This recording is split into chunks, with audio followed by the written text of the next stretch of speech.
اعوذ باللہ من الشیطان الرجیم بسم اللہ الرحمن الرحیم رب اشرح لی صدری ویسر لی امری واحلل عقدۃ من لسانی یفقہوا قولی۔ ریاض الصالحین دوسرا حصہ، احادیث نبوی صلی اللہ علیہ وسلم۔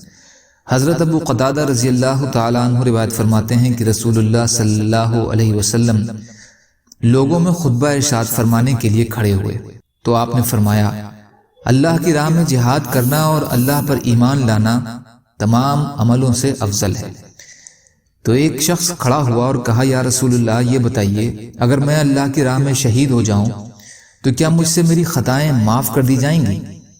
تو اس سے رسول اللہ صلی اللہ علیہ وسلم نے فرمایا، ہاں، اگر تو اللہ کی راہ میں شہید ہو گیا جبکہ تو ثابت قدم رہنے والا، ثواب کی نیت رکھنے والا، آگے بڑھ کر حملہ کرنے والا ہو، نہ کہ پیٹھ دکھانے والا۔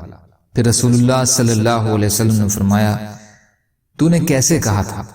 اس نے پھر سوال دہرایا، یہ فرمائیے، اگر میں اللہ کی راہ میں شہید ہو جاؤں تو کیا مجھ سے میری غلطیاں معاف کر دی جائیں گی؟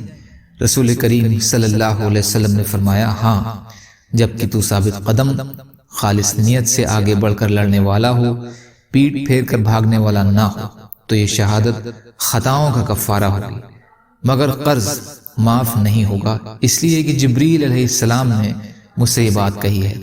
مسلم شریف۔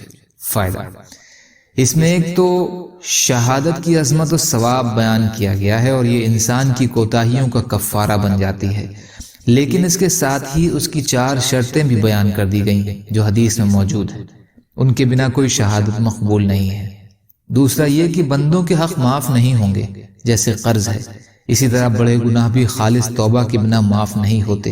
البتہ قرض کے بارے میں کچھ علماء نے کہا ہے کہ قرض سے مراد وہ قرض ہے جو طاقت رکھنے کے باوجود ادا نہ کیا گیا ہو، لیکن جس قرض کی بابت ادائیگی کا صحیح نیت ہو لیکن حیثیت نہ ہونے کی وجہ سے ادائیگی میں دیری ہو گئی یہاں تک کہ وہ مر گیا، تو اللہ کے فضل و کرم سے امید ہے کہ وہ معاف کر دیا جائے گا اور قرض دار کو بھی اللہ تعالیٰ اپنی طرف سے راضی فرما لیں گے۔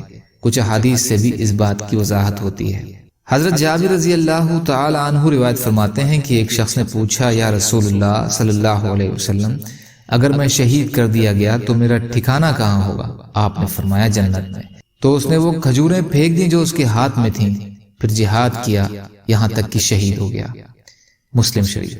فائدہ نیک نیت کا پھل یقیناً جنت ہے۔ یا اللہ ہم سب کو کہنے سننے سے زیادہ عمل کی توفیق عطا فرمائیے۔ یا اللہ مظلوموں کی مدد فرمائیے۔ ہم سب کو اپنی استطاعت کے بقدر اپنا حق ادا کرنے والا بنائیے۔ یا اللہ رحم کا، کرم کا، عافیت کا، درگزر کا، فضل کا معاملہ فرمائیے۔ یا اللہ صحت کلی عطا فرما دیجیے۔ یا اللہ گناہوں کو معاف فرما دیجیے۔